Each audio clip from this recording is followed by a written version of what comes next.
Hi viewers, welcome to Kushmane multi creations. ನಾನು ಅಶ್ವಿನಿ ಪ್ರಸಾದ್. ಇವತ್ತು ಗೋರಿಕಾಯಲ್ಲಿ ಸಾಗು ಮಾಡಿ ತೋರಿಸ್ತಾ ಇದ್ದೀನಿ. ಅದನ್ನು ಕರಿ ಅಂತಲೂ ಹೇಳ್ಬೋದು, ಜಾಸ್ತಿ ನೀರು ಹಾಕ್ಕೊಂಡು ಮಾಡಿದ್ರೆ ಸಾಂಬಾರು ಅಂತಲೂ ಹೇಳ್ಬೋದು. ಬಟ್ ಡಿಫ್ರೆಂಟ್ ಟೇಸ್ಟಲ್ಲಿ ಮಾಡಿ ತೋರಿಸ್ತಾ ಇದ್ದೀನಿ. ಇದಕ್ಕೆ ಏನು ಹೆಸರು ಇಡ್ಬೋದು ಅಂತ ನೀವೇ ಕಮೆಂಟ್ ಮಾಡಿ ಹೇಳಿ. ಈಗ ನಾನು ಒಂದು ಪ್ಯಾನ್ ಇಟ್ಕೊಂಡಿದ್ದೀನಿ. ಇದಕ್ಕೆ 2 ಟೇಬಲ್ ಸ್ಪೂನಷ್ಟು ಕಡಲೆ ಬೀಜ ಹಾಕ್ಕೊಳ್ತಾ ಇದ್ದೀನಿ. ನಾನಿಲ್ಲಿ 1/4 kg ಸ್ವಲ್ಪ ಜಾಸ್ತಿ ಕ್ವಾಂಟಿಟಿ ಗೋರಿಕಾಯಿ ತೊಗೊಂಡಿದ್ದೀನಿ. ಅದರಿಂದ ಇಲ್ಲಿ 2 ಟೇಬಲ್ ಸ್ಪೂನ್ ಹಾಕ್ಕೊಂಡಿದ್ದೀನಿ. ನೀವು ಕಡಲೆ ಬೀಜನ ಸ್ವಲ್ಪ ಕಮ್ಮಿ ಹಾಕ್ಕೊಂಡ್ರೇ ಚೆನ್ನಾಗಿರುತ್ತೆ, ಬಿಕಾಸ್ ಜಾಸ್ತಿ ಹಾಕ್ಕೋಬಾರ್ದು, ಟೇಸ್ಟ್ ಡಿಫ್ರೆಂಟ್ ಆಗೋಗ್ಬಿಡತ್ತೆ. ಇಲ್ಲಿ ನಾನು 2 ಟೇಬಲ್ ಸ್ಪೂನಷ್ಟು ಮಾತ್ರ ಹಾಕ್ಕೊಂಡಿದ್ದೀನಿ. ಮೀಡಿಯಮ್ ಉರಿಯಲ್ಲಿ ಇಟ್ಟು ಚೆನ್ನಾಗಿ ಫ್ರೈ ಮಾಡ್ಕೋಬೇಕು. ನಾನು ಇದನ್ನು ಆಲ್ಮೋಸ್ಟ್ 6 to 8 ಮಿನಿಟ್ಸ್ವರೆಗೂ ಮೀಡಿಯಮ್ ಉರಿಯಲ್ಲೇ ಇಟ್ಟು ಚೆನ್ನಾಗಿ ಫ್ರೈ ಮಾಡ್ಕೊಂಡಿದ್ದೀನಿ. ಈಗ ಇದನ್ನು ತಣ್ಣಗಾಗ್ಲಿಕ್ಕೆ ಇಡೋಣ. ಈಗ ಒಂದು ಮಿಕ್ಸಿ ಜಾರ್ ತೊಗೊಂಡು ಇದಕ್ಕೆ ಒಂದು ಬ್ಯಾಡಗಿ ಮೆಣಸಿನ್ಕಾಯಿ ಹಾಕ್ಕೊಳ್ತಾ ಇದ್ದೀನಿ. ಟೇಸ್ಟ್ ವೈಸು ಕಲರ್ ವೈಸ್ ತುಂಬ ಚೆನ್ನಾಗಿರುತ್ತೆ. ಈಗ ನಾನು ಕಡಲೆ ಬೀಜ ಏನು ಹುರಿದಿಟ್ಕೊಂಡಿದ್ದೆ ಅದನ್ನು ಹಾಕ್ಕೊಳ್ತಿದ್ದೀನಿ. ಬಿಸಿಯಲ್ಲಿದ್ದಾಗ ಅವಾಯ್ಡ್ ಮಾಡಿ, ತಣ್ಣಗೆ ಆದಮೇಲೆ ಹಾಕ್ಕೊಳ್ಳಿ. ಇದಕ್ಕೆ ನಾನು 7 ರಿಂದ 8 ಹೆಸಲಷ್ಟು ಬೆಳ್ಳುಳ್ಳಿ ಹಾಕ್ಕೊಳ್ತಾ ಇದ್ದೀನಿ. ಆಮೇಲೆ 2 ಟೇಬಲ್ ಸ್ಪೂನಷ್ಟು ಒಣಕೊಬ್ಬರಿ ಹಾಕ್ಕೊಳ್ತಾ ಇದ್ದೀನಿ. ನೀವು ಹಸಿ ತೆಂಗಿನಕಾಯಲ್ಲೂ ಸಹ ಮಾಡ್ಬೋದು, ನಾನಿಲ್ಲಿ ಒಣಕೊಬ್ಬರಿನೇ ಹಾಕ್ಕೊಳ್ತಾ ಇದ್ದೀನಿ. ಈಗ ಇದಕ್ಕೆ ನಾನು 1 ಟೇಬಲ್ ಸ್ಪೂನಷ್ಟು ಧನಿಯಾ ಪುಡಿ ಹಾಕ್ಕೊಳ್ತಾ ಇದ್ದೀನಿ. ಮತ್ತು ಇದೇ ಜಾರಿಗೆನೇ 1 ಟೇಬಲ್ ಸ್ಪೂನಷ್ಟು ಖಾರದ ಪುಡಿ ಹಾಕ್ಕೊಳ್ತಿದ್ದೀನಿ. ನಿಮಗೆ ಖಾರ ಎಷ್ಟು ಬೇಕೋ ಅಷ್ಟು ನೋಡಿ ಹಾಕ್ಕೊಳ್ಳಿ. ಒಂದು 1/4 ಟೀ ಸ್ಪೂನಷ್ಟು ಅರಿಶಿನ ಹಾಕ್ಕೊಳ್ತಾ ಇದ್ದೀನಿ. ಈಗ ಇದನ್ನು ಎಲ್ಲನೂ ಕಂಪ್ಲೀಟಾಗಿ ನುಣ್ಣಗೆ ಪುಡಿ ಮಾಡ್ಕೊಳ್ಬೇಕು. ನೋಡಿ, ನಾನಿಲ್ಲಿ ಒಂದು ಚೂರು ನೀರು ಹಾಕ್ತೀರಾ ನೀಟಾಗಿ ಪುಡಿ ಮಾಡ್ಕೊಂಡಿದ್ದೀನಿ. ನೀವು ಬೇಕು ಅಂದರೆ ನೀರು ಹಾಕಿನೂ ಸಹ ಪುಡಿ ಮಾಡ್ಕೋಬೋದು. ನಾನಿಲ್ಲಿ ಒಣಕೊಬ್ಬರಿ ಹಾಕಿರೋದ್ರಿಂದ ಒಂಚೂರು ನೀರು ಹಾಕ್ಕೊಳ್ತೀರಾ ಪುಡಿ ಮಾಡ್ಕೊಂಡಿದ್ದೀನಿ. ನೀವು ಹಸಿ ತೆಂಗಿನಕಾಯಿ ಹಾಕಿದಾಗ ಈ ಥರ ಮಾಡ್ಕೊಳ್ಳಿಕ್ಕಾಗಲ್ಲ, ಆಗ ನೀವು ನೀರು ಹಾಕಿನೇ ಕಂಪ್ಲೀಟಾಗಿ ನುಣ್ಣಗೆ ಗ್ರೈಂಡ್ ಮಾಡ್ಕೋಬೋದು. ಈಗ ಇದನ್ನು ಸೈಡಿಗೆ ತೆಗೆದಿಟ್ಕೊಂಡಿದ್ದೀನಿ. ಈಗ ಒಂದು ಕುಕ್ಕರ್ ಇಟ್ಟು ಇದಕ್ಕೆ 2 ಟೇಬಲ್ ಸ್ಪೂನಷ್ಟು ಆಯಿಲ್ ಹಾಕಿದ್ದೀನಿ. ಎಣ್ಣೆ ಬಿಸಿ ಆದಮೇಲೆ ಸ್ವಲ್ಪ ಸಾಸಿವೆ ಹಾಕಿದ್ದೀನಿ. ಸಾಸಿವೆ ಚಿಟಪಟ ಆದಮೇಲೆ ಜೀರಿಗೆ ಹಾಕ್ಕೊಳ್ತಾ ಇದ್ದೀನಿ. ಆಮೇಲೆ ಇಲ್ಲಿ 2 ಈರುಳ್ಳಿ ತೊಗೊಂಡಿದ್ದೀನಿ, ಸಣ್ಣದಾಗಿ ಹಚ್ಚಿ ತೊಗೊಂಡಿದ್ದೀನಿ. ಈರುಳ್ಳಿಯಲ್ಲಿರುವಂಥ ಹಸಿ ವಾಸನೆ ಹೋಗೋವರೆಗೂ ಅದನ್ನು ಚೆನ್ನಾಗಿ ಫ್ರೈ ಮಾಡ್ಕೋಬೇಕು.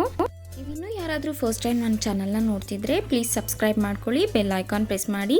ನಮ್ಮ ಚಾನಲಿಂದ ನೆಕ್ಸ್ಟ್ ಏನೇ ವಿಡಿಯೋ ಅಪ್ಲೋಡ್ ಮಾಡಿದ್ರೂ ನಿಮಗೆ ಫಸ್ಟ್ ನೋಟಿಫಿಕೇಷನ್ ಬರುತ್ತೆ. Thank you for the all subscribers. ಈರುಳ್ಳಿ ಚೆನ್ನಾಗಿ ಫ್ರೈ ಆದಮೇಲೆ, ಅದರ ಹಸಿ ವಾಸನೆ ಎಲ್ಲ ಹೋಗಿ ಆದಮೇಲೆ 2 ಟೊಮೆಟೊನ ಸಣ್ಣದಾಗಿ ಹಚ್ಚಿಟ್ಕೊಂಡಿದ್ದೆ, ಅದನ್ನು ಹಾಕ್ಕೊಂಡಿದ್ದೀನಿ. ಟೊಮೆಟೊ ಚೆನ್ನಾಗಿ ಸ್ವಲ್ಪ ಫ್ರೈ, ಒಂದು ಅರ್ಧದಷ್ಟು ಭಾಗ ಫ್ರೈ ಆದಮೇಲೆ ಅದಕ್ಕೆ 1 ಟೇಬಲ್ ಸ್ಪೂನಷ್ಟು ಇಲ್ಲಿ ಶುಂಠಿ ಬೆಳ್ಳುಳ್ಳಿ ಪೇಸ್ಟ್ ಹಾಕ್ಕೊಳ್ತಾ ಇದ್ದೀನಿ.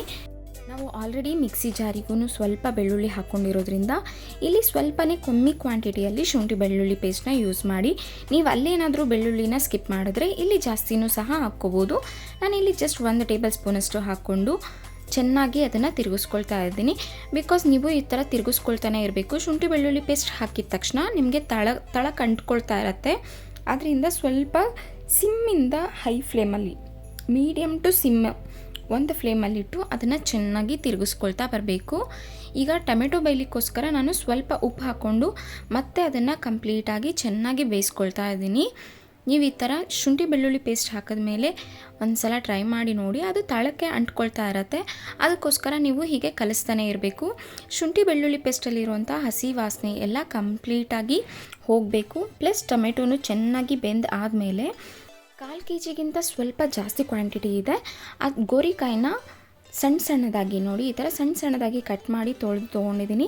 ಇದನ್ನು ಕಂಪ್ಲೀಟಾಗಿ ಈಗ ನಾನು ಕುಕ್ಕರ್ಗೆ ಹಾಕ್ಕೊಳ್ತಾ ಇದ್ದೀನಿ. ಇದನ್ನು ಎಣ್ಣೆಯಲ್ಲೇ ನಾವು ಏನು ಟೊಮೆಟೊ ಎಲ್ಲ ಹಾಕಿದ್ದೀವಿ ಅದರದ್ದೆಲ್ಲ ಎಣ್ಣೆಯಲ್ಲೇ ಫ್ರೈ ಆಗಬೇಕು. ಅಲ್ಲಿವರೆಗೂ ಚೆನ್ನಾಗಿ ಇದನ್ನು ಕಲಿಸ್ಕೋಬೇಕು. ಇದನ್ನು ಚೆನ್ನಾಗಿ ಕಲಿಸ್ಕೊಂಡು ಆದಮೇಲೆ ಒಂದು 2 ನಿಮಿಷ ಇಲ್ಲ ಒಂದು 3 ನಿಮಿಷ ಮತ್ತೆ ಅದನ್ನು ಪ್ಲೇಟ್ನ ಮುಚ್ಚಿಡಬೇಕು. ನಾವೇನು ಶುಂಠಿ ಬೆಳ್ಳುಳ್ಳಿ ಪೇಸ್ಟ್ ಹಾಕಿದ್ದೀವಿ ಅದರ ಫ್ಲೇವರ್ ಎಲ್ಲ ಇದಕ್ಕೆ ಬರಬೇಕು ಅಂದರೆ ಒಂದು 2-3 ನಿಮಿಷ ಬಿಟ್ಟು ಮತ್ತೆ ತೆಗೆದು ಚೆನ್ನಾಗಿ ಕಲಿಸ್ಕೊಳ್ತಾ ಇದ್ದೀನಿ. ಶುಂಠಿ ಬೆಳ್ಳುಳ್ಳಿ ಪೇಸ್ಟ್ ಹಾಕಿರೋದ್ರಿಂದ ತುಂಬ ಹೊತ್ತು ಹಾಗೆ ಮುಚ್ಚಿ ಇಡಬಾರ್ದು. ಆಗಾಗ ತೆಗೆದು ಆಲ್ಮೋಸ್ಟ್ ಒಂದು 5 ರಿಂದ 6 ನಿಮಿಷದವರೆಗೂ ಚೆನ್ನಾಗಿ ಬೇಯಿಸ್ಕೊಂಡಿದ್ದೀನಿ. ಈಗ ನೋಡಿ, ಸ್ವಲ್ಪ ಕಲರ್ ಕೂಡ ಚೇಂಜ್ ಆಗಿದೆ. ಆಲ್ಮೋಸ್ಟ್ ಇದು ಒಂದು ಎಣ್ಣೆಯಲ್ಲಿ ಸ್ವಲ್ಪ ಫ್ರೈ ಕೂಡ ಆಗಿದೆ. ಈಗ ಇದನ್ನು ಮತ್ತೆ 2 ನಿಮಿಷ ಬೇಯಿಸಿ ತೊಗೊಂಡು ಆದಮೇಲೆ ಇದನ್ನು ಕಂಪ್ಲೀಟಾಗಿ ಚೆನ್ನಾಗಿ ಕಲಿಸ್ಕೊಳ್ತಾ ಇದ್ದೀನಿ. ಸೇಮ್ ಮಸಾಲ ಪೌಡ್ರಲ್ಲೇ ನೀವು ಗೋರಿಕಾಯಿ ಪಲ್ಯನೂ ಸಹ ಮಾಡ್ಕೋಬೋದು. ಅದು ನಾನು ನೆಕ್ಸ್ಟ್ ವೀಡಿಯೋದಲ್ಲಿ ತೋರಿಸ್ತೀನಿ. ಈಗ ನಾನು ಏನು ರುಬ್ಬಿಟ್ಕೊಂಡಿದ್ದೆ ಆ ಪೌಡರ್ನ ಇದಕ್ಕೆ ಹಾಕ್ಕೊಳ್ತಾ ಇದ್ದೀನಿ. ಇದರಲ್ಲಿ ಕಡಲೆ ಬೀಜ ಒಂದು ಬಿಟ್ಟು ಇನ್ನೆಲ್ಲ ಹಸಿದೆ ಹಾಕ್ಕೊಂಡಿರೋದ್ರಿಂದ ಸ್ವಲ್ಪ ಅದರ ಹಸಿ ವಾಸನೆ ಹೋಗೋವರೆಗೂ ಚೆನ್ನಾಗಿ ಅದನ್ನು ತಿರುಗಿಸ್ಕೊಳ್ತಾ ಬರಬೇಕು. ಖಾರದ ಪುಡಿ, ಧನಿಯಾ ಪುಡಿ, ಅರಿಶಿನ, ಬೆಳ್ಳುಳ್ಳಿ, ಒಣಕೊಬ್ಬರಿ ಇದೆಲ್ಲ ಸ್ವಲ್ಪ ಹಸಿದಾಗೇ ಇರುತ್ತೆ. ಇದೆಲ್ಲ ಗೋರಿಕಾಯಿಗೆ ಅದರ ಫ್ಲೇವರ್ ಎಲ್ಲ ಗೋರಿಕಾಯಿಗೆ ಸೇರಬೇಕು. ಪ್ಲಸ್ ಚೆನ್ನಾಗಿ ಅದರಲ್ಲಿರೋಂಥ ಹಸಿ ವಾಸನೆ ಎಲ್ಲ ಹೋಗೋವರೆಗೂ ಒಂದು 2 ನಿಮಿಷ ಚೆನ್ನಾಗಿ ತಿರುಗಿಸ್ಕೊಳ್ತಾನೆ ಇರಬೇಕು. ಆಮೇಲೆ ಮಿಕ್ಸಿ ಜಾರಿಗೇನೆ ಮತ್ತು ಸ್ವಲ್ಪ ನೀರು ಹಾಕ್ಕೊಂಡು ಮತ್ತೆ ಅದನ್ನು ಚೆನ್ನಾಗಿ ಕಲಿಸ್ಕೊಂಡಿದ್ದೀನಿ. ಈಗ ನಮಗೆ ಎಷ್ಟು ಬೇಕೋ ಅಷ್ಟು ನೀರು ಹಾಕ್ಕೋಬೇಕು.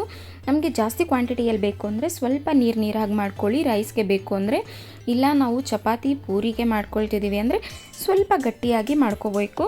ನಾನಿಲ್ಲಿ ಸಾಗು ಥರ ಮಾಡ್ತಾ ಇರೋದ್ರಿಂದ ಒಂದು 3/4 ಕಪ್ಪಷ್ಟು ನೀರು ಹಾಕ್ಕೊಂಡಿದ್ದೀನಿ. ಯಾಕಂದರೆ ತೆಂಗಿನಕಾಯಿ ಹಾಕಿರೋದ್ರಿಂದ ತಿಕ್ನೆಸ್ ಸ್ವಲ್ಪ ಬರುತ್ತೆ.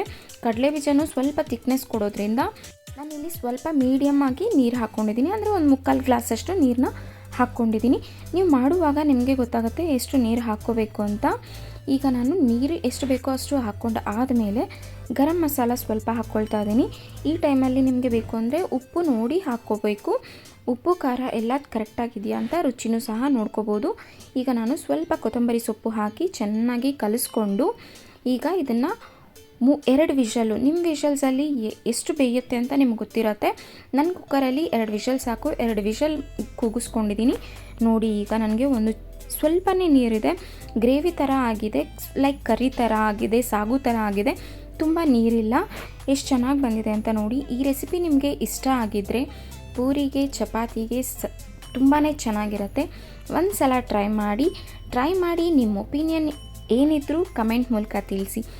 Please subscribe to my channel. Thank you for watching.